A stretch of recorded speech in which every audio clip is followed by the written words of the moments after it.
This is StoryBeat with Steve Cuden, a podcast for the creative mind. StoryBeat explores how masters of creativity develop and produce brilliant works that people everywhere love and admire. So join us as we discover how talented creators find success in the worlds of imagination and entertainment.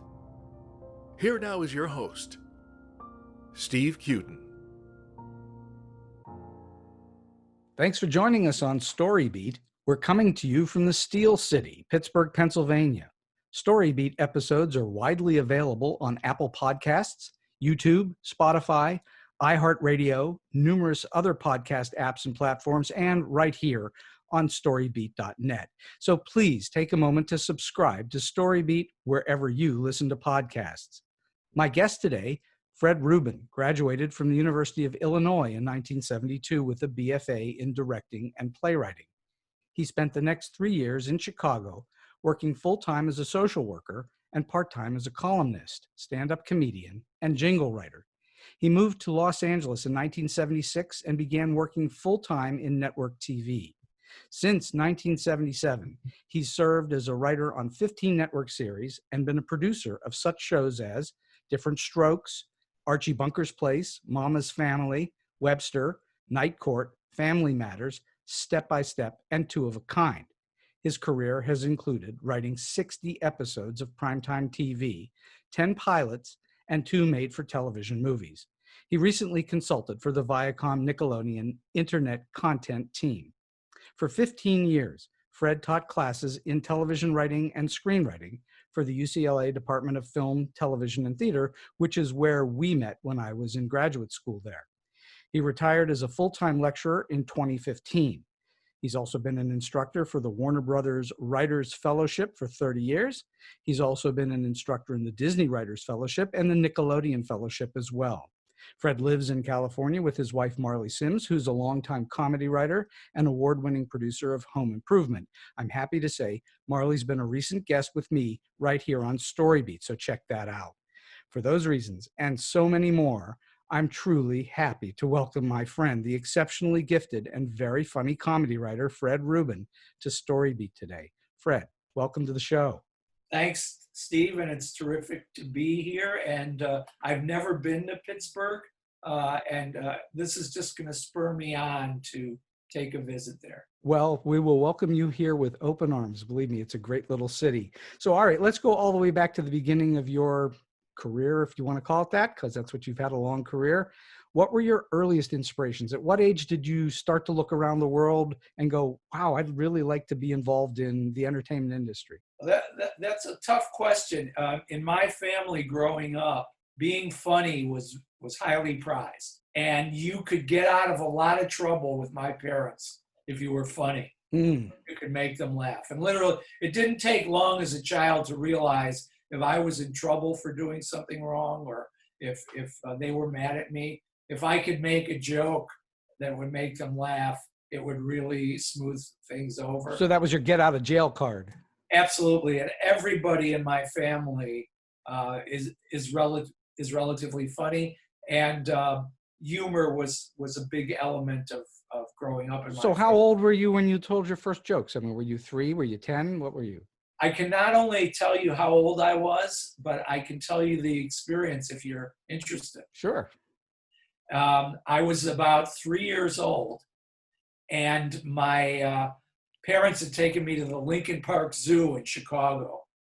And they had let me out of my stroller to kind of move more freely, which when you think about it in hindsight, for parents to let a little kid out of a stroller at the zoo is probably not the best instinct. But I ran ahead of them to an enclosure for this famous polar bear, Big Mike, the Arctic polar bear. And he was a famous attraction at the Lincoln Park Zoo. And he was standing on his hind legs, reaching up into a tree, gigantic, huge polar bear, maybe, 12 feet from foot to foot, standing. And I ran up to the enclosure. I was surrounded by adults, and I screamed at the top of my little 3-year-old voice, "Hey, Ma, look at the testicles on that bear." And the crowd around me erupted in laughter. And I didn't know what I had done, but I knew it was me. And I got this feeling from it that was incomparable. And I think it's amazing to me that the beginning of your career had balls. Yes, it did. Yes, it did. And I tried to keep that as an element. So when did you start to think to yourself, I would like to write this stuff? Well, I was a child of television. You know, we got our first television when I was 2 years old. I was kind of glued to it. And ironically, I used to watch a lot of Westerns with my father. He and I bonded over watching Westerns. But of course, watching television comedies was a big part of my thoughts on what I might do for a living. Originally, I wanted to be an actor. And originally, I started out in acting. But fortunately, at my university, I was able to learn I'm not that good at this. I'm not as good as the other people in this program. At the acting part of things. In the acting part of the program. And after watching the movie Midnight Cowboy in first release, I realized I could never act like that. Never in a million years. And the next day, I went into the department's office and I switched to writing. And I changed my degree from acting to playwriting. So you realized that you had some desire, if not ability, to form the stories that other people would act. I was always a storyteller. Part of that was my family heritage. My like I say in my family, people told stories all the time. Mm-hmm. And I was a fat kid, and I don't know if you know any other fat kids, but one way to get out of being the fat kid was by being funny. I was always funny at school, and it saved my ass in a lot of cases. Sure. And eventually, I was able to one-up the bullies by making fun of them, you know, and people would laugh at what I said about them in such a way that they would stay away from me because they didn't want that verbal abuse. And you could diffuse many situations with a good line. Oh, absolutely. Yeah. So I'm afraid probably my joke telling was more ego-driven than trying to diffuse dangerous situations. So I don't think of you as being a nasty joke teller. You're not. I mean, you don't tell nasty jokes, and you don't write nasty jokes. I'm not inherently cruel to anybody, but you know, when you're a professional comedy writer in the comedy room, oh, it gets nasty as hell. And the nastier it gets, the funnier it gets. And really, on your first day, a new job in the television comedy series, you immediately start figuring out what are the other writers' weaknesses and how can I make fun of them. And by the end of the year, everybody knows what your weaknesses are, and everybody is digging at you in that specific area. And we're going to talk more about the writer's room in a bit, but on that, if you don't develop a really thick skin at that moment, you're in trouble, aren't you? Oh, absolutely. I tell all my young writing students, and by the way, I have hundreds of students that have gone on to mega careers in Hollywood. I tell them all that the room can be scary, it can be cruel, it can be vicious in terms of satire and trying to get you, not with any spirit of vindictiveness. It's just part of what hones your skills. Being funny and nasty with the other writers is what hones your skills. And I'll tell you the truth, when you're on vacation, when you're on hiatus, your entire comedy ability shrinks because you're not in that room every day. Interesting. You know, practicing it and giving it out. You need that give and take to keep sharp. Yeah, on hiatus, you get definitely less funny. So your first days back, people have to sort of get back into the rhythm of it? Absolutely. Absolutely. Yeah. So who were your early comedy heroes? Who did you early on think, wow, I'd like to be like so-and-so? Well, that's a good question. I'm trying to think of a good answer. I mean, was it Lucille Ball? Was it Bob Hope? Was it, you know? You know, every kid of my generation grew up on I Love Lucy. Sure. So yeah, and in fact, Marley, who you interviewed earlier, some of her takes, visually and physically, are pure Lucille Ball. But I'm sad to say that one of the people that early on impressed me was Bill Cosby. Sure. Well, me too. And it is sad. Later on in the industry, you heard about his reputation, and you immediately respected not him, but the truth behind him. But what at my age, in fact, my parents took me to see Bill Cosby at a nightclub when I was 8 years old. But his records were certainly an influence. And then later on in life, Lenny Bruce was absolutely a major influence in my life. I got turned on to Lenny Bruce by an actor friend of mine, Mike Hoyt, and we were painting an apartment one summer, which took about 7 days, and we listened to nothing but Lenny Bruce all day while we were painting. So you mastered. So you didn't go to school for comedy writing. It's something you just naturally grew to. No, I don't think anybody does, although I am proud to say I initiated the first comedy writing class in the graduate school at UCLA. You can learn ways to make yourself more funny. Mm-hmm. If you are dead on not funny, I can't make you funny. But if you have some sense of humor and appreciate jokes, I can make you funnier, or I can help make you funny with certain ways of teaching you. It's an innate ability that can then be honed. Yes, I think though, to be a comedy star or to earn a living as a comedian, you sort of have to be funny from the beginning. I think so. I agree with you. I think that comedy is not everybody's thing. Yeah. And certainly you've probably known more than a few people in time that didn't get jokes and don't understand humor and all that. Oh yeah, when you're dating as a comedy writer, and you make a joke at the table, and your date goes, "Really?" and you go, "No, I was joking." Yeah. When that happens 3 or 4 times, I'm probably not going to go out with this girl again. All right. So what was your very first professional gig? Oh gosh, that's hard to, my first professional gig was as a singer and a guitar player, and I was about 7 years old. Oh, wow. Performing at an event at our neighborhood boys club. Did they actually pay you money? Not for that. My first paid gig was probably when I was about 12 years old, but that was like a singer guitar player. So you've always been on stage then. You've always been a performer. I have been performing. I learned to play the guitar I started learning when I was 8 years old. And it was also my way out. I realized immediately, if I have a chance of being popular, this is going to get me there.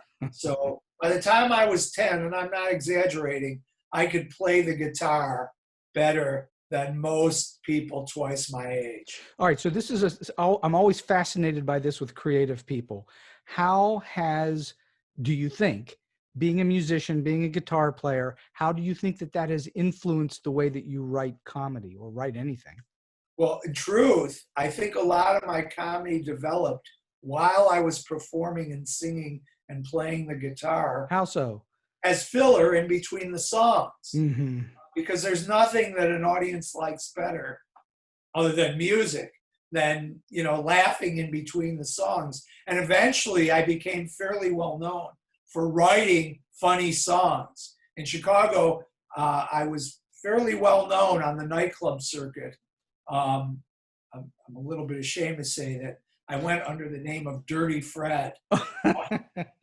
But that act was largely comedy, and the rest of it was funny songs that I would sing in between the jokes. Did you ever find your way over to Second City? I took classes at Second City when I was a young man, but I never auditioned for Second City. And although I never was professionally an improver, in college I started an improv group that did quite well for 3 years on campus. So in other words, I'm digging for a little bit is training. You're mostly just self-trained. I was self-trained in making jokes. That's for sure. My guitar skills were definitely learned from some amazing teachers. Mm-hmm. And then eventually you take it on yourself. But my sense of comedy was definitely genetic and environmental. You know, you talk about environment. You don't have people like Amy Sedaris and David Sedaris growing up in the same family without figuring that family had to have an environment of amazing comedy. You don't have Harpo and Chico and Zeppo and Groucho. Well, Zeppo wasn't funny, but the other three were, without knowing that in that family, comedy had to be highly rewarded. You've left out the manager, Gummo. Yeah, Gummo. All right, so I'm curious. In your bio that that I read a little earlier, it says you moved to Los Angeles in 1976 and began working full-time in network TV. Did you move out to a job? I did not. In college, one of the members of my improv group, Alan Rosen, who was also in playwriting, he and I were friends. We got asked by one of the professors to write a play for the main stage, and we did together. It was a children's play, but it was a comedy, and we worked very well together. When he graduated from the University of Illinois, he went to graduate school in playwriting at UCLA, and he encouraged me on a regular basis to quit my job and move to California, telling me, we can do this, we can work together, we can break into television. And my first 6 years in TV were with Alan Rosen as my partner. I see. We broke up after 6 years and went our own separate ways. But he also had a splendid career without me, as I did without him. All right, we're going to get into collaboration shortly, because I think collaboration is a key to comedy writing and TV for many people. All right, so what was the first comedy on TV that you booked? Well, the quite the amazing thing was I moved out here in '76 in the fall. I lived at Alan's apartment for a little while and then got my own apartment. And he and I, it took about 6 months for us to sit down and write a Spec script. Mm-hmm. And later that month, or a little later than that, at a party, I met David Isaacs, who was one of Hollywood's foremost writers. At the time, he was fairly new as well.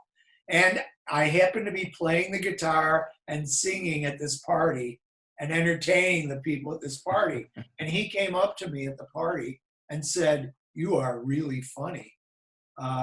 What do you do?" And I said, "Well, right now I'm just a delivery person for an accounting firm, but I want to be a comedy writer." And he said, "Oh, I'm a comedy writer." I said, "Well, what do you write?" He said, "Well, I'm the story editor of a new show called MASH." And I went, "Oh my God, that's amazing." Yeah. And the truth is, David said, if my partner and I wrote a script, he would take a look at it. He would give us recommendations. And in fact, it was David Isaacs that brought our very first Spec script, which we wrote later that month, to an agent who loved it, asked us to write a second one. And when she got the second one, she signed us immediately as clients. 2 weeks later, she got us an interview to write a freelance episode on a brand new series. They hired us to write a freelance episode. They liked it so much, they hired us on staff. Wow. It was in 1977 at this point. And from 1977 to 2000, I was never unemployed. Wow. Full-time screenwriter. You certainly recognize that's not normal. I do know it's not normal, but an important message for your listeners is, A, I had a degree in playwriting. It wasn't like I just decided, oh, I'm going to be a writer. Sure. I studied it. B, I had to meet somebody that helped me along, and it was at least partially my personality that drew him to me. Sure. And C, when he said, do you have a spec script, which was the first thing he said to me, I said, yes, we do. So we were prepared with the necessary coin of the realm, as it were, that you needed to even get started. So you've just now outlined what really are the major things that get people into careers, and sometimes keep you in careers too. I mean, it's all about relationships. It's all about how you treat people and who you keep in touch with, and of course, talent. It requires some talent. Everybody knows a handful of people that succeeded with zero talent, and they kept succeeding. No one necessarily knows why, but most people had talent, used their talent, and more importantly, had personalities that made people want to help them. Well, I teach my students all the time. You have to have the talent there, but the business is not really predicated on your talent. It's based on who you know, and then the talent keeps you there. Yes, that's an excellent way of putting it. But I think it's a combination of both. You need the talent. You need to keep honing that talent. It doesn't stay great. You've got to keep working on your skills. Too many people succeed and stop working on their skills, and as a result, they don't work as much as others. It's a constant process, especially for actors, but writers as well, of keep working on your skills. But a lot of it's about personality, and I would have to say in a large part, for example, when I got started with my partner, Ellen Rosen, he had more writing skills than I did. And I think his writing skills certainly were a key reason why we succeeded. But it was my personality skills that dovetailed with that was another key reason why I succeeded. Well, virtually he didn't have that. He was very withdrawn. Virtually everybody that I've ever talked to about you, that I've ever met that knew you or worked with you or something like that, virtually everybody thinks of you as maybe one of the single nicest people that's ever been in the business. Well, thank you so much. And that's a big compliment, because a lot of people in the business are not so nice, and they're selfish and so on. But you're a very gregarious, outgoing guy, and I think that's probably what kept you up there for so long. I think it's about being gregarious and outgoing and friendly, but I also think it's about helping other people. And I can tell you candidly, the last 4 jobs I had in television, which were good jobs, were given to me by people who I had helped start in the beginnings of their career. Sure.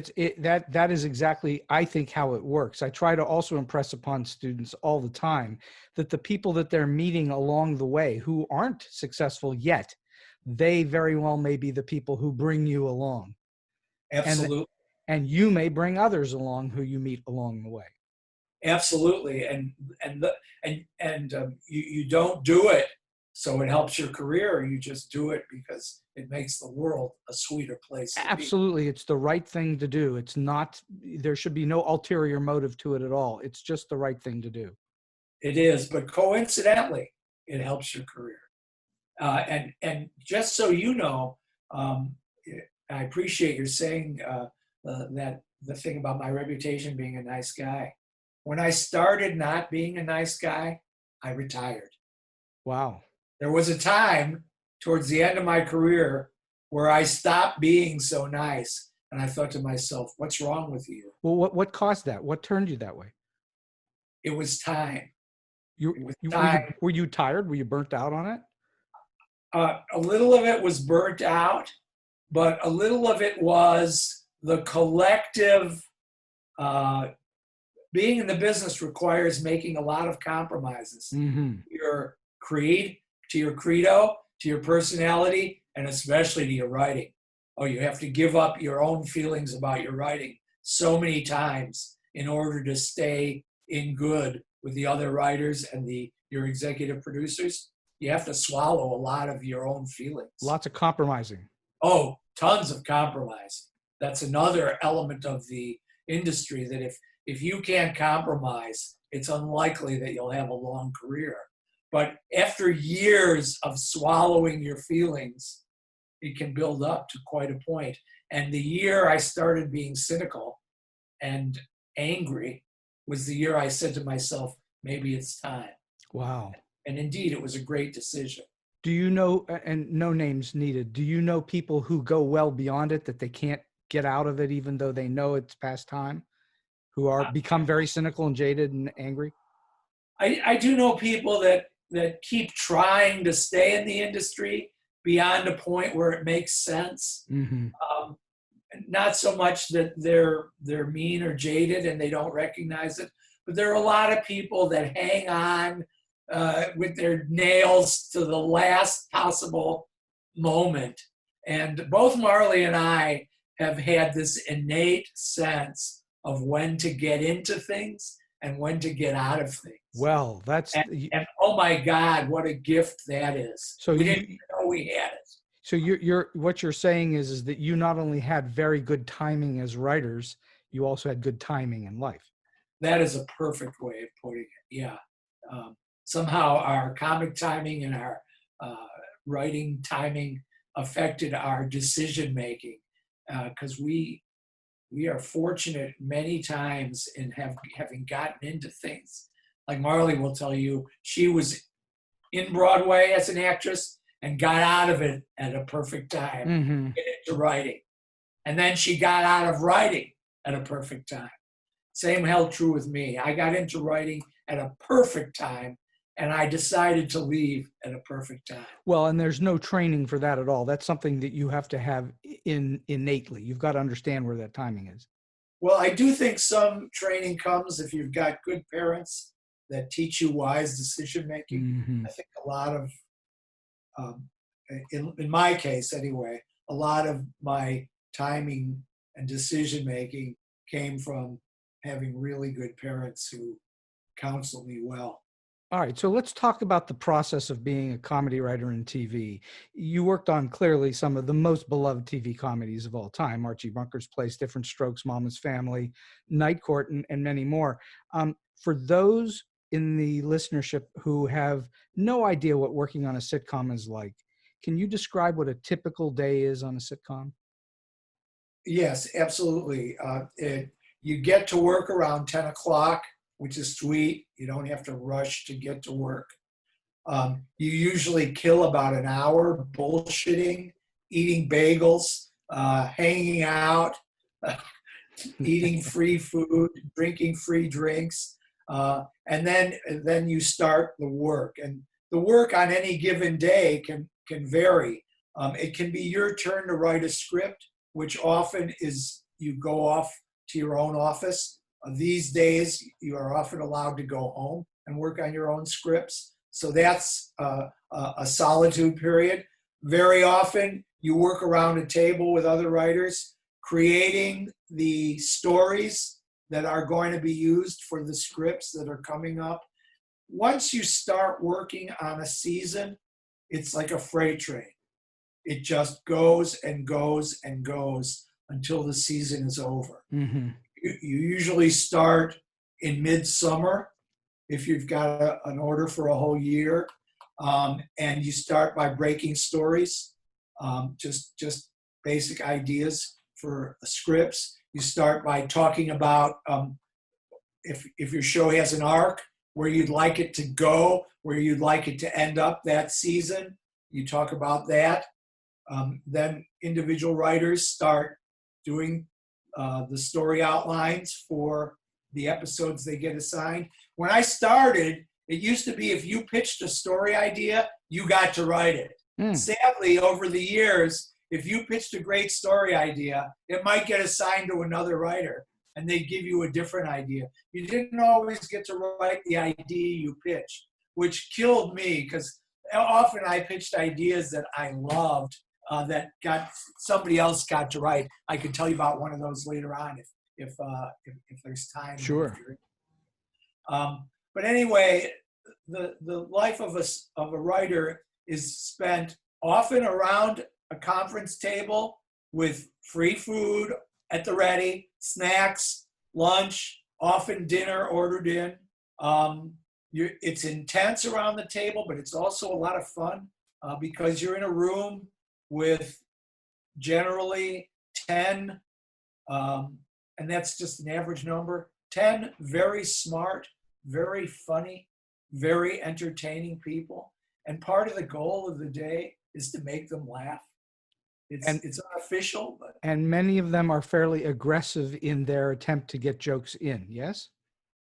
Well, you make people laugh whether it's in the script or not. In fact, I have said and often thought, particularly on Night Court, which was one of the funniest tables. The first year I was on Night Court, it was one of the funniest rooms I've ever been in my life.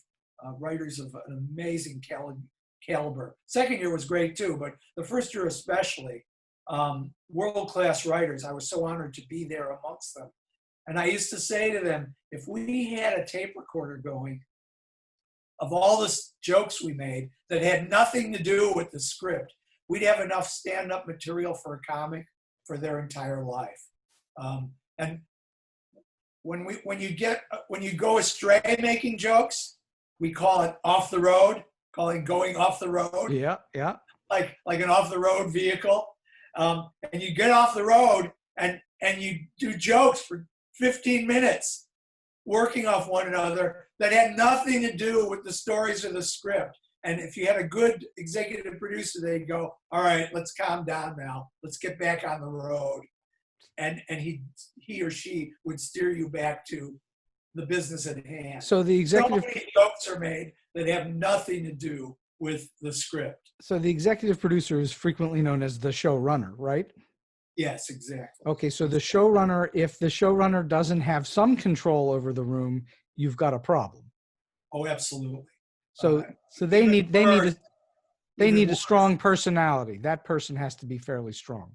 Strong, usually, and talented. And I have worked for showrunners that were neither, and it's always awful. You don't discover this till you're on the job. Almost worse than not being talented is not being able to make decisions. It requires a person that can make a decision, bam, like that, bam, like that. And the flaw of television writing as we know it is, the people that are promoted to leadership positions very often don't know squat about how to lead. And I was fortunate in that I was a social worker before I came to Hollywood. Right. And my job as a social worker at this particular agency was teaching teenagers how to lead the organization. Wow. So not only did I know about leadership, I had read a dozen books and books from the organization on how to lead. So I think I was better off there when I was called on to be in charge. Worse than a leader who isn't funny or isn't a great writer is the leader that can't make up their mind. Sure. That's when you're going to be there all night. Right. And then you hear about people like Phil Rosenthal, who ran a room allegedly where they were out of there by 6 o'clock at night and went home for dinner and with their families. Yeah. There are several ways to be out of there. One is like Phil Rosenthal, who created this brilliant comedy and was efficient and on top of things enough to get people home for dinner. And we should say that the show was Everybody Loves Raymond. Of course, Everybody Loves Raymond. Another way to get out for dinner is if your executive producers realize that the show you're working on stinks, no matter how hard you try, It's not going to get any better than that first joke you thought of. And I worked on a show like that for 3 years. It shall remain nameless. But we all knew, and thank God the executive producers knew, this ain't Shakespeare, ladies and gentlemen. This show stinks. So we're not going to go nuts to try and make it any better than it's going to be. Okay, so I have to We were know out which. for dinner every night. You went home for dinner every night? For 3 years. So I need to know which show that you worked on was Shakespeare. Well, I would think the finest show that I worked on in terms of overall quality and comedy was Night Court. It was brilliant. Yeah. That and every show I worked on had some wonderful people, wonderful writers, wonderful actors. But Night Court across the board, I think, had the best quality writing of any show that I ever worked on. I think it was the biggest hit of any show that I ever worked on. And most importantly, the actors on that show were so splendid in every way. Well, did anybody, you had two guys in particular on that show who delivered lines probably better than anybody else you could imagine. That would be Harry Anderson and John Laroquette. Yeah, they were, and by the way, wonderful people. Harry was as kind and as sweet and as nice as any actor I've ever worked with. And John Laroquette was as funny and as good as any writer that was on the show. And often he would ad-lib a joke on during a run through that was so much better than whatever joke was there that we would use it immediately. Isn't that wonderful? Super bright guy. Yeah. And would Harry Anderson do magic for you? Harry Anderson would not only occasionally do magic for us.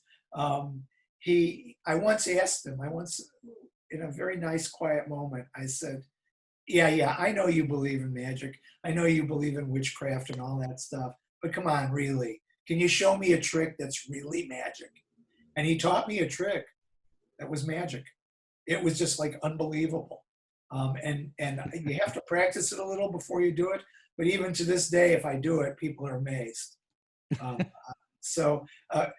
if you have a minute, I'll tell you a very sweet story about Harry. Sure, go for it. Sometimes during breaks in rehearsal or during run-throughs, you would see him up on the judge's bench staring into a briefcase very intently, as if there were materials in this briefcase that he brought to work that he was immersed in during the break. And I always thought, I wonder what's in there. And one day I crept up on stage behind him, up on the judge's bench behind his chair. Yeah. And you know what was in the briefcase? A tuna sandwich? A miniature model train. Oh. He had an entire miniature model train layout running in that briefcase. Oh, wow. And so as I was thinking, he was looking at some important writing or reading a script for the future or considering an offer for the future. He was actually playing with a miniature model train. Wow. Yeah. And was it always in there? Was it every time? Apparently. I only looked once, so I apparently it was in there quite a bit. Wow. He always impressed me as someone who was living out his life's fantasy all the time. I think so, yeah.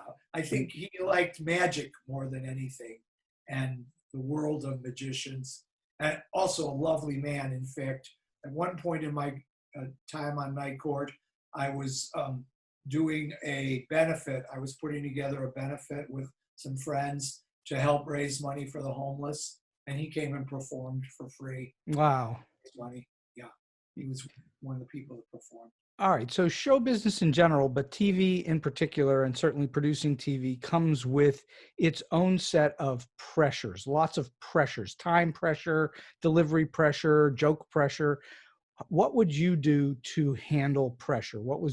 Did you have a technique, a trick, a method, some kind of Zen thing that you did? What was your pressure release? Valium. Valium? No, that's not entirely true, but I will tell you truthfully, on the days that they rewrote my scripts, Yeah. when the group rewrites your script Around the table. around the table, your favorite things in it can go. And you can argue for them, but only to a certain point. And it can be quite demoralizing when they rewrite your script. Mm-hmm. Now, I would say honestly, if you're a fairly good writer, no more than 50% of your script gets rewritten. I mean, if you're a good writer, it's only about 50%. If you're an amazing writer, it might be 30% of your script gets written. But some days, it's almost like from the very beginning. And what I learned is on the days that they were rewriting my script, I would take a Valium. And that way, instead of being angry or arguing, wait a minute, hold on, that joke, wait a minute, I would just go, oh yeah, that'd be great. Yeah, that joke that you want to do, yeah, that's terrific. And it was all the Valium talking. But I only did it on the days that they were rewriting my scripts. And you were able to stay awake. Oh yeah, absolutely. It was only 5 milligrams. So just enough to take the edge off, as they say. Exactly. Just enough to stay pleasant. And because, and as you say, my reputation was as a nice person. Mm-hmm. And I knew, often when they're hiring on a new show, it'll go out and people say, oh, he's so nice. I literally have gotten jobs over other people because when I left the interview, the secretary or the assistant on the show said, is he up for a job on the show? He's so nice. When I worked with him, he brought me flowers on my birthday. When I worked with him, he brought everybody candy on Halloween. When I worked with him, he brought everybody in the office flowers on Valentine's Day. I mean, he's so nice. And I often got the job because an assistant on that show, on my behalf, without being asked, went into the executive's office and said, is he up for a job here? Because he's so nice. And that is what often kept me employed. So two things on what we've just talked about. I want to be clear for the listeners. Two things. One is we're not advocating drug use on this show. That's first thing. But secondly, because if you do need something to help take an edge off, then try and find a way to do that. That's my belief. But if it requires a little extra help from a doctor, more power to you. But I think anyone considering being a TV writer should really examine their personalities of, can you take the heat? Because we have all worked with writers that couldn't take the criticism. Sure, no, you're right.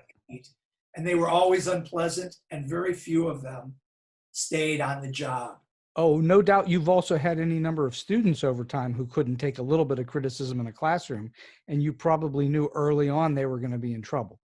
Yes, I have had students like that, but I like to think the majority of them learned over the course of my classes to stow that or to learn a different way to cope. Well, there are other ways to cope besides Valium. That was just, it's a little bit of a joke, but it's true. On rewrite days, when it was my script, I always came to work with a Valium. Well, but you didn't use it, otherwise, and so you obviously dealt with pressure in different ways. But I wanted to also cover secondly, which I think is as important, if not more, and that is that you said magic words here a moment ago, that it's about who you know and how you deal with people and your relationships with people, and the fact that the assistants on the show and people who were not the prime movers and shakers on the show liked you because you did things humanely for them and humanly for them. I tell my students all the time, when you walk in the gate of a studio, you be nice to the guard at the gate, you be nice to the assistants that greet you at the door, you be nice to everybody. That is one of my main credos. And in fact, I know you were going to eventually ask me a question about, secrets to succeeding. And I have 4 reasons for being nice, which we may save till the end. Okay, well, do so. They're all Hollywood appropriate. Well, that is, I think that is one of the major secrets to having a successful career, is being good to people. Because a lot of people in Hollywood are not good to people, and they wind up in short-term careers. When I would start on a new show with people that I didn't know, on the first day down on the set where there would be crew there, I would go to this stage manager down on the set and I would say, can you give me a list of all the crew and their names? They always have one. And then I'd go back to the stage manager and say, what's the name of the guy on camera 1? And she'd say, oh, that's Jimmy. And I'd go over to Jimmy and I'd go, Jimmy, I'm Fred Rubin. I'm a new producer on the show. I just want to say hello and shake your hand. And I would introduce myself. And I would do that with 2 or 3 people on the set that very first day, introduce myself to them. And the next time I'd be down on the set, I'd take 3 or 4 more names of the crew and find out who they were. And I'd go over and introduce myself just that way. Hey, Sheila, I'm Fred Rubin. I'm a new producer on the show. I just want to say hi and tell you hello and shake their hands. Some of the crew members have told me since then, that's the only time that's ever happened to them. No doubt. The result of doing that was, by the time I was on the show for a week or 2, I pretty well knew everybody's name. Because when I'd come down to the set, I'd say hello again to the people I had met the previous time, and then I'd say hello to 4 more new people. And what often happened was, when there was trouble on the set, in any particular area, costuming, lighting, sound, whatever, the executive producer would say to me, Fred, why don't you go down and see what's going on? They know you. Literally. He or she would ask me to go down from the table and straighten out the problem. And it was a great training for promotion as my producing work went up. But more than that, everybody became friendly with me, and I became friendly with them. There are so many people that work on shows, they never know the name of anybody. They don't even bother. Well, there's that ego thing again. It's an ego-driven business, Hollywood, and so much of the business is predicated on narcissism and all about yourself. And so when someone isn't like that, it stands out as being very special. It's just a great way to operate, and it's a great way, and I don't mean to be mercenary. It helps you advance by taking the effort to get to know people. To this day, half that crew of those crews that I've met, they're my friends on Facebook. To this day. I don't think there's anything mercenary about it. What you're being is human. Yeah, but it helps your career. Well, absolutely. And I think that for the listeners who are interested in having a career in Hollywood, you should take what Fred just said at face value, that the more that you be good to people, the more likely it is that they'll be good to you. Yes.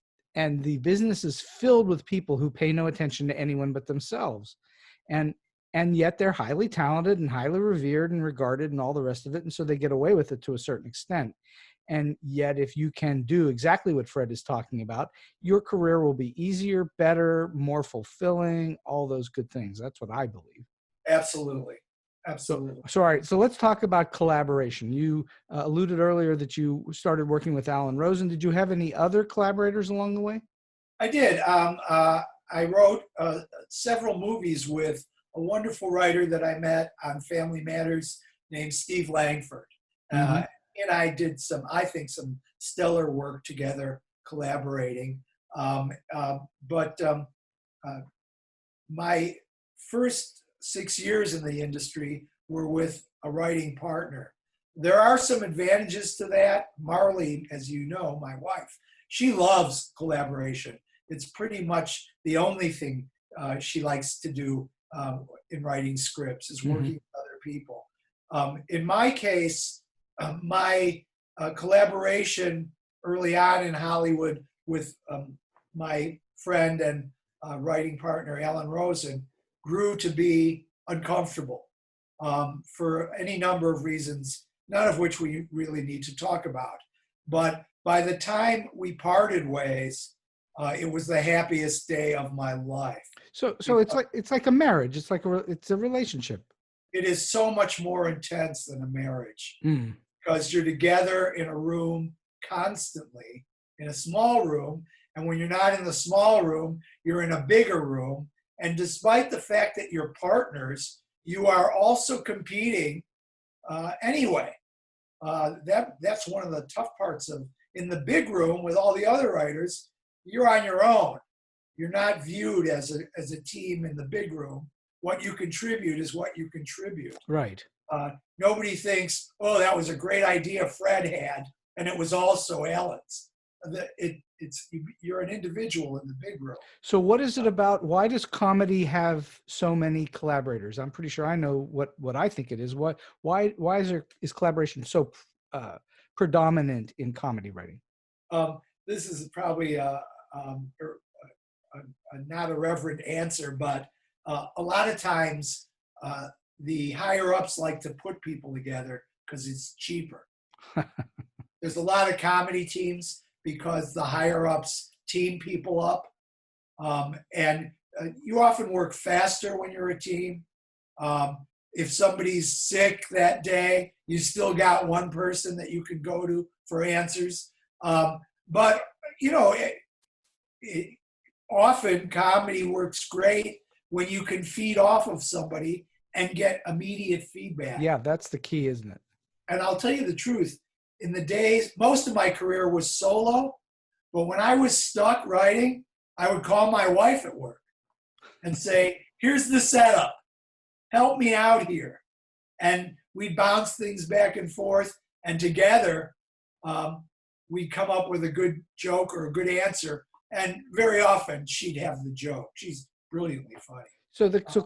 And you're not just collaborating as writers. You're also sitting around a table and you're collaborating with a whole bunch of writers. Yes. And then as a producer, you're also collaborating with directors and actors and everyone else. It's all about collaborating. But as a team, the day I went to work by myself without having to worry about what does my partner think, how is my partner going to be today, will there be conflicts with my partner? My first day on the job by myself, it was like clouds broke over my head and the sun came shining through. And I really never sought a collaborator after that. Steve Langford was rare because we were writing movies on Spec, and movies are so hard to write. It helps to have a collaborator. Sure. Because as you say, I think that the real tricky part about writing comedy is not getting that immediate feedback. So if you have a partner, you're at least getting some sense of whether something's working or not. True, but after a while, if you're funny, you sort of learn to know, yeah, funny. Yeah, that's true. And I tell my students all the time, when you've written a joke in your script and it makes you laugh and you wrote it, it's going to make other people laugh. Sure.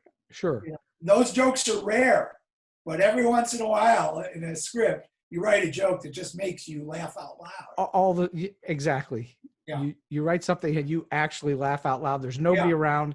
And if somebody were watching you, they'd think, what's wrong with that guy? Yeah. So what is the secret then to collaboration? What makes a collaboration work when it's working? Lack of ego, I think, is important. Mm-hmm. And in the case, both my former writing partner and I had real strong egos. And we often fought for whose stuff is going to be here. I tell you honestly, he had superior writing skills to me. And I thank God he did, because I learned so much from him that enabled me to go off on my own and succeed. I do credit him with a lot of the great writing knowledge that I had. But if you've got two people with strong egos, strong opinions, a strong belief in what they have to say, it can be very difficult. Would you say it's better if one leg of the partnership is maybe more story oriented and the other leg of the partner is really good with jokes? Or do you think that kind of thing helps? Oh yeah, I think if you have complementary skills, that's very helpful. And in fact, my former partner and I, we both had comedy skills, but his structural skills were unbelievable. He at the table, he would tell the executive producer and everyone there exactly what was wrong with the story and exactly what scenes needed to be moved around and gotten rid of for the story to work. And then we try it based on his suggestion, and he was always right. Wow. He had some amazing skills. Luckily, I learned a lot from him, and I inherited some of those skills when I went off to work on my own. I was able to see a lot of the things that I couldn't when he and I were working together. Well, complementary skills are helpful. So clearly, in sitcoms, there have to be funny things. That's what it is. It's a comedy, so it's got to have funny things. But it's usually more about the story and characters in some form of conflict with other characters, and how that works out in with comedy topped on it. Correct? You're right. Story and character are the key to everything. If you write a pilot that doesn't have good characters, you've got nothing. Yeah, you got nothing. And in fact, when I taught pilot writing at UCLA, I would make my pilot writing students work more on who the characters were than any other element of their pilot. And when they would turn in their character sketches to me, 95% of the time, I would hand them back and say, this character is not strong enough. This character needs more characteristics. This character needs more foibles, more flaws, more character. That is the key to a great series. So would you teach let's talk about teaching for a little bit, because you clearly taught for a long time and still are teaching to this day. Do you teach someone how to develop a three-dimensional character? Is that part of what you're teaching? Oh yeah, absolutely. Do you teach EGRI? Do you teach the art of dramatic writing? I don't know that phrase that you just used. So there's a famous book called The Art of Dramatic Writing, written by a playwright from like 90 years ago named Laios Egri. And in it, he talks about the three dimensions of character, and he defines what all the little pieces and parts of a three-dimensional character are. No, I just know it inherently, I think. And I know it from having written many pilots, having worked on other people's pilots, and having worked on so many shows. You eventually learn what makes characters great and what makes them weak. I would never even begin writing a pilot of my own until I knew exactly who the characters were, how they sounded, and how they would react in most situations. I never put word one to a script until I had a voice for the character in my head. So a verbal voice. So that means it and this has always been true for me too, and all the many shows that I worked on, it was always easier when the show existed when I came on. So I could hear that voice. That voice was provided for me. I didn't have to think it up. Oh yeah, going to work on a pilot or a new series that only has the pilot is so much harder than working on an established show. Yeah. But you've probably heard this from other guests. Some of the best writers in Hollywood were actors first. Mm-hmm. I think one of the reasons my wife is so brilliant is because she acted professionally for so many years before she became a writer. But one of the chief skills, especially in comedy and drama, is being able to pick up the character's voice and mimic it in the writing. And if you were to stick your head into my office while I was at work on a show, you would see me acting out the characters before writing the dialogue.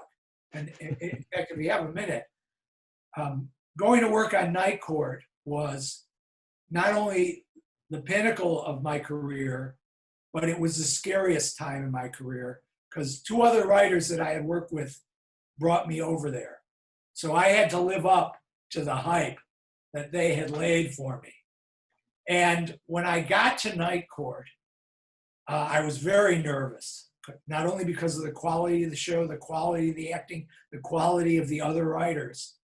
I had to prove that my friends were right in suggesting that they hire me. So I started working on a script, and I got everybody's voice immediately except John Laroquette. I got Roz instantly. I got Marky Post instantly. I got Harry instantly. Bull was a snap. I could do his head. I could do his voice verbally and in my head. Right. But I couldn't get Laroquette. And the first 2 episodes I wrote on Night Court were very light on Laroquette. There was a reason for it. That I did stories that didn't have him as much because I couldn't capture his voice, which was so unique. But that eventually I did. What was there something that turned that for you? Was it something that just clicked?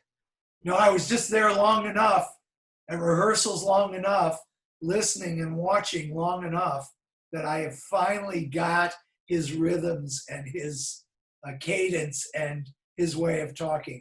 Because in order to write well, you have to, if it's a pilot that you're writing, you have to make up perfectly clear, interesting voices. And if you're working on another show, you have to mimic the voices. I tell all my students, take improv classes, because that helps. Even if you've never done any acting, take improv, because A, it helps you with voices, and B, when you go to pitch your own projects to the network, they'll throw you a curve, and you have to improvise what to do next. Sometimes you have to improvise a whole new idea when the network says, can you do it this way? Improv is really great for learning writers. All right. So let's talk about students. What are the most common things you see in novice writers that they could instantly elevate their game by doing one thing or another? Well, in terms of writing spec scripts for shows that already exist, or even, these days it's not so popular to have a spec script. These days, they say agents and producers and whatnot prefer original scripts more than specs of other shows. But I disagree. And I know many producers to this day that would still rather see a script of a show that is already on the air. But the worst problems that novices have writing spec scripts, other than not great stories, is they don't watch the show enough. Mm-hmm. When in the few rare times I wrote independent episodes of a series, I watched every episode of the show before I wrote the spec script. Or if I was writing a spec script, for example, at one point, I did a Murphy Brown. I watched every episode of Murphy Brown before I sat down to write the script. And it's what makes your spec scripts authentic. They sound just like the show. And when you write a pilot, what makes your pilot have longevity is that there are voices in it that are unique and different and funny. If you don't make up those voices before you sit down to write, it's not going to be. You have to know who those people are. So again, it's all about character development. That's of primary importance is character development. But story is equally important in a pilot. So many pilots back in my day used to get made without anybody really caring much about the characters or the story. I mean, you do know that the early episodes of Cheers that took place in a blue-collar bar in Boston, nobody spoke with a Boston dialect. Nobody in the early episodes. And finally, somebody complained or somebody got wise, and they said, nobody here sounds like they're from Boston. And so Cliff, I guess, became the person that they tapped to give the Boston dialect. Mm-hmm. Even in later episodes, Cliff was the only one that sounded like he was from Boston. Clearly, he was the only one that sounded like he was from Boston. Yeah. So people who are writing spec scripts of other shows don't do enough research. I insist that my students do a certain amount of research that goes above and beyond. It goes to knowing the show as well as anybody that writes on the show. And by the way, there is this thing that you don't need to write a spec script of a show, but if you ever get a job on a show, the first thing you're going to do is write a spec for that show. That's the first thing you're going to do. You get hired on a show as a writer, they say, write this episode. If you've never written a spec script, you don't necessarily know how to write an episode of that show. Sure. And the process for writing a good spec script is identical to the process for writing your first episode on any show you get hired on. Oh, that's brilliant. I have people have often told me to write a book about it, but I never did. I have a method for learning how to do that I teach often to classes and to guest lectures that I do on how to prepare for writing a spec script. Now I call it how to prepare for writing a spec script or the first episode of a show you might go on. Well, I think you should write that book. I think that book would be extremely valuable to people.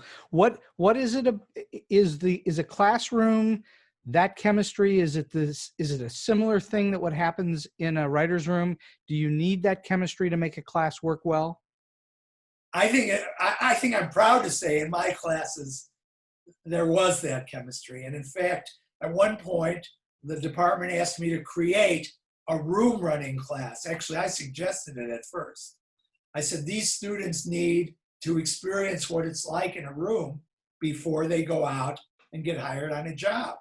So I created a class that simulated writing a script in the room with the room. And it was very tough and a very tough class to teach, but it became my favorite class of all times. And I think the students that took it will tell you it's the most fun they ever had. Oh, no doubt. No doubt. That's in that class, you literally operated as if you were a writer in the room. And the 8 students that took that class each semester ended up like a team of writers. And I imagine you probably turned out some pretty good stuff. Each writer who wrote a script in that class, their second script, the script they wrote in that class was based on a pilot they had already written. That was a qualification for taking the class. Wow. You had to have written a pilot. So in that class, you ended up writing a second script with the help of the room in developing it. And you still had to turn in that script to be graded. 9 times out of 10, the students would say at the end of that class, this script I wrote in this class is better than my pilot. Well, doesn't that make sense? You had a whole bunch of eyeballs on it. Yeah. So that's also why when people are producing a pilot, their very first episode, they bring on a raft of temporary writers that they love and can count on to help them the week of the pilot. Because if you've got a good group of writers around the table, they'll make your original pilot. So you're clearly a believer in education and going and getting training in a school. Would you say that how important is it that people go to school to learn how to write comedy for TV? Would you say it's clearly not a requisite, but how important is it? It's funny. I once worked at a film festival, the Las Vegas Film Festival, with Norman Steinberg, who co-wrote Blazing Saddles. Well, he's been on this show. Yes, and he and I both spoke back to back at this film festival, and a huge part of my presentation was take a class, for God's sakes. Study it, for God's sakes. Learn how to write some scripts in a class before you show up in Hollywood, for God's sakes. And his lecture was, nobody needs to take a class. And yet he wound up running the TV writers program at Long Island University. Well, there you go. But I swear to you, that was what happened at this particular lecture at the Vegas Film Festival. My lecture was all, take a class, for God's sakes. And his was all, nobody needs to take a class. Well, you're both right and you're both wrong. Yeah. I do think that some people are inherently talented. Well, yeah. And by the way, watching tons of television can be as good as taking a class. I would have to say I learned the bulk of my skills from watching a lot of TV. Of course. And the rest from taking classes. Well, of course. Yeah, right. My playwriting classes were invaluable in helping me in the industry. So tell me about the Warner Brothers Writers Workshop or Fellowship. What is that all about, and how do you get into it? Well, there are announcements. I don't know all the details that you're asking, but I can tell you generally what I know. It's an excellent program. It's an amazing program. In the years that it's been in existence, it's been run by some spectacular people. Currently, a woman named Rebecca Windsor runs it. It is almost a guaranteed stepping stone to getting into the industry. Almost everybody that takes the workshop gets staffed on a show at Warner Brothers. You have to apply online. The best applicants get interviewed in person. I can tell you about a student of mine who was one of the best students I ever had. Brilliant. Wrote one of the best pilots I'd ever seen anywhere. He applied about, I want to say, 6 times to the workshop. Wow. And every time he applied, I called up the head of the workshop and said, this guy is applying. Flag his script, will you? Because he's brilliant. He's brilliant. And for I'm going to say 5 years, it might have been 4 years, they turned him down. Last year or the year before, he got accepted, and now he's working full-time in the industry. But the message there is, when you apply to these workshops, you may get turned down. Keep applying. A former student of mine applied to the Disney Fellowship like 6 or 7 times. There was nobody better qualified than this guy to get in, and they kept turning him down. But on the 7th try, he got in, and in less than 3 weeks, he was staffed on a show. Well, you're also alluding to another major principle of having a career in Hollywood, and that's persistence. Yes. Yes. If you're not persistent and you give up easily, you're probably not going to make it in that business, because there are too many people that are persistent. Yes, that's an absolute truth. I'm behind it. But on the flip side, Steve, I want to also say this. Something I recommend to everyone is have a backup plan. Have something else you can for sure. For sure. That you really like. And set milestones for yourself. And if you keep not meeting them, re-examine your goals. There's nothing sadder, I would say specifically, than an actor who's been in Hollywood for 20 years, still trying to become well-known and support themselves as a working actor that hasn't done it and is still trying. Yes, there are the occasional person that, I think William Kennedy got the Nobel Prize for Literature after, I don't know how many dozens of years of not being recognized. So yeah, there's always that one person that keeps at it and keeps at it and keeps at it. But I also advise people, be realistic. if you've been doing this or trying for 10 years and you've got milestones that you set for yourself and you've met none of them, maybe it's time to give it up. Well, And always have a backup plan. yeah, a dose of reality is also very important. But one of the things that when I was at UCLA, that Richard Walter, who ran the program, used to say, the only UCLA graduates who don't make it in the business are the ones that give up. That's possibly true. I might not have the same perspective on it as he did. I do think that there are people that study the craft and shouldn't. Although most of my students were spectacular, and I learned more about writing from my students than I ever learned on my own. Oh, sure. Seriously, there were some that shouldn't have been there. That's true at every school, at every level. Well, I mean, from my point of view. Sure, of course. And I agree with you. I think that there are definitely students that get into programs. For whatever reason, they don't work out for one reason or another. Yes. And you don't need to name names again. How many students do you think that have gone through your program, just a guesstimate, have actually gone out and become professional writers? I've lost track. I used to try to keep track of how many students of mine were successful.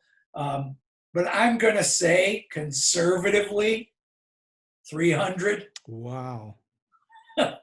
That's a lot. I taught a lot of people though, but I'm going to say conservatively there's about 300 students of mine who are working in the industry now.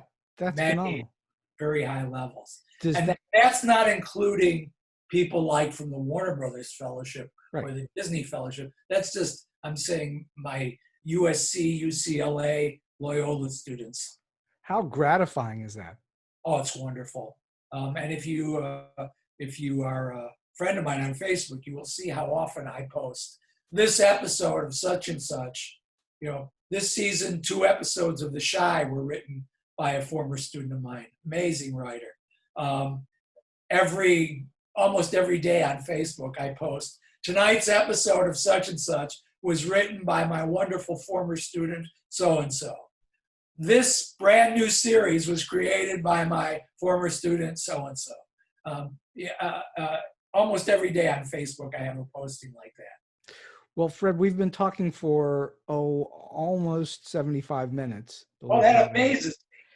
And so we're going to wind this thing down a little bit. I've got many, many more questions, and maybe we'll do another show with you one of these days because I've got lots of other questions for you. But in the meantime, you've been in the business for, 700 years, and you've obviously met lots of people. Do you have a story or two or more that you could share with us that are either quirky, weird, oddball, strange, or just plain funny? Yeah, I have two stories. It would be 3, but it would take too long. One of the wonderful experiences of my career, 2 friends of mine, excellent writers, top-notch Hollywood writers, and 2 of the best improvers in Los Angeles, Neil Thompson and Nancy Steen, were working on a pilot with Carrie Fisher that Carrie had worked on, I believe, with Janice Hirsch, also an amazing writer. And they asked me to come on staff the 3 weeks or so that they were going to be shooting the pilot. And Carrie had written the pilot, and the main character was kind of based on Carrie. It was played by Andrea Martin. And also in the pilot was Andrea Martin's mother, who was played by Debbie Reynolds. Oh, wow. And also in the pilot was Debbie Reynolds' mother, who was played by Rose Marie. So in 1 week, I got to work on the set with Carrie Fisher, Debbie Reynolds, and Rose Marie. Wow. And Carrie was amazing and funny, and I really just absolutely loved her. But the 2 stories I want to tell are about Debbie Reynolds and Rose Marie. Okay. The day we read the script. Now, you may know from the lore of Hollywood that at one point, Debbie Reynolds was married to somebody that took all her money. He Yes. was a con artist. I don't remember his name, but took a huge amount of her money. And this took place a short while after that happened. So anyway, it was the first day of the reading. The cast and crew were assembling at this big table on this big sound stage. And there was a little boy in the series that played Debbie Reynolds' grandson. And he was like 6 or 7, just one of those fairly new little kid actors. So we're all assembling on the stage, and we're sitting at the big table waiting for the reading to start, and Debbie Reynolds walks in. I'm guessing she must have been around 60 or slightly older at the time. She was stunning. Her presence just walking into the room, all the air kind of just, it was like magical. And as she walked over to the table, people drew breath. It was like, oh my God, this is what a star is. Sure. It was astonishing. It was palpable. You could feel it. And I was like, my heart was pounding. Oh my God, this was the girl in Singing in the Rain. Oh my God, you know. And she sat down not far from me, and she sat close to the little boy that was going to be her son in the series, her grandson. And she had never met him. And she leaned over to introduce herself. And she said, "How do you do? I'm Debbie Reynolds." And the little boy said at the top of his voice, "I heard your husband stole all your money." And 40 people drew a breath. It was one of the most awkward moments you'd ever want to experience in a career. Oh my It was goodness. like, and Debbie, without missing a beat, reached over and rubbed his head and said, "That's all right, honey. I still have enough to take you out for a milkshake." And everyone laughed. And it totally broke that moment of embarrassment, pressure, strangeness, you know, and it was amazing. And I can only say, you know, she was, I mean, what a star. But to the presence of mind to take this humiliating moment and turn it into a triumph was just such a credit to her. Oh yeah, no kidding. That's my one story from that show. The other story is Rosemarie, even at this point, was pretty far on in years. Right. I was thrilled and excited to be working with Sally Rogers. Sure. I mean, the girl who was Sally Rogers on Dick Van Dyke Show. And of course, a legendary vaudeville star, a legendary gangster's friend. I mean, this was amazing. But, and for some reason, even though I wasn't the main producer on the show, whenever she had a problem with something, she would grab me to complain. And she kept calling me Jerry. She had this deep, throaty voice. And she kept saying, "Jerry, could you come here a second?" Well, she was calling me Jerry because she associated Fred Rubin with Jerry Rubin, you know, Yeah. 60s and 70s radical. Yes. And every time, every problem she had, she'd go, "Yeah, Jerry, would you come over here a second?" and I knew she was calling me that because she kept thinking Jerry Rubin and not Fred Rubin. Finally, about the 6th time, I drew her in close. I said, "Rosemarie, I'm happy to help."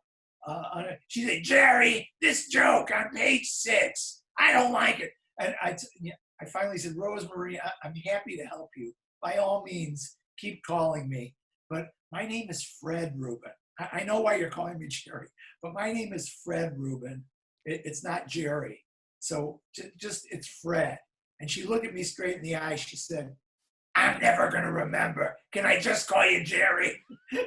I said, "Yeah, okay, I get it." And now today, as a senior citizen, I definitely get it. So those are 2 more of my stories. And if you have time in the future and we do this again, I have a lovely Carrie Fisher story. Oh, well, absolutely. Absolutely. I would love to have that sometime. By the way, my name's Steve. I didn't miscall you. No, no, Okay. I'm just giving you a hard time. All right, so last question, Fred. Do you have a solid piece you've given us a ton of advice and wonderful things, but do you have a single solid piece of advice or tip for those who are just trying to break into the industry, or maybe they're in a little bit and trying to get to the next level that could help them?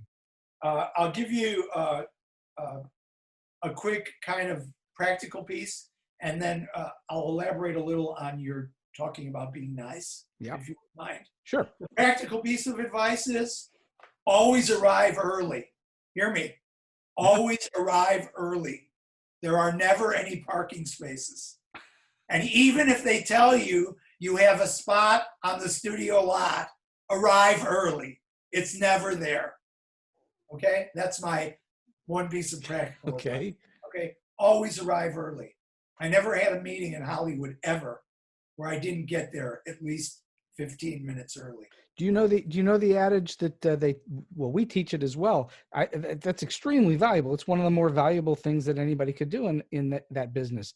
But the thing that we actually teach it is 15 minutes early is on time is late, and late is unforgivable. That's great. I'll try to remember that. That's great. Yeah, because I personally, especially in terms of casting, can't tell you how many people lost out on a job because when you went out in the lobby and said, Bob. Beverly Long, is Beverly here? She wasn't there. She lost the job. Sure. That's my practical advice. Okay, good. My philosophical advice just builds on something you were talking about earlier. And that is, I have 4 reasons for being nice. Good. Be nice. There is nothing that will help you more. Reason 1 is because why not? What does it hurt to be nice? It makes the world a sweeter, better, more manageable place. Be nice because why not? The second reason is be nice because of karma. And if you don't think karma is real, it is.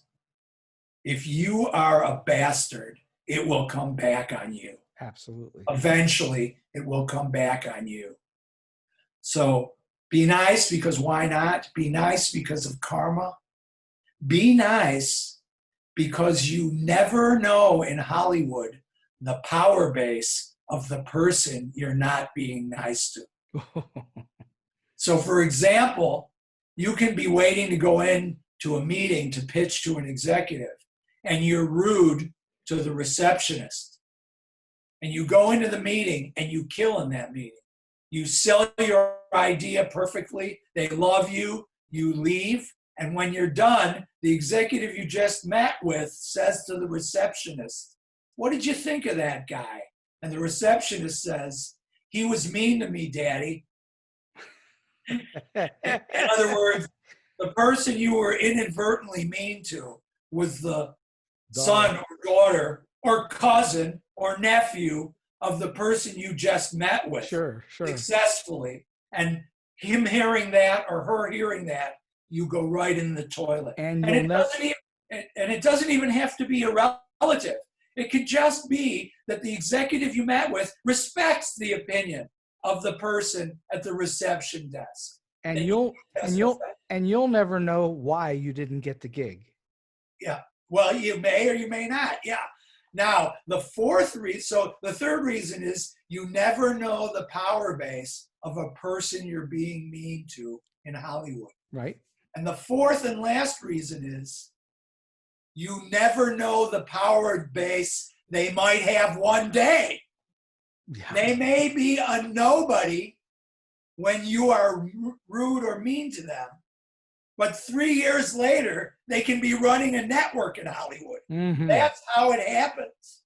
And just very quickly, one of the receptionists I was nicest to while waiting to meet with a development executive became the development executive.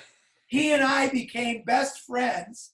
He went on to be Joel Fields, the Emmy-winning producer of The Americans, and Fosse Biden, one of the number one people in Hollywood today.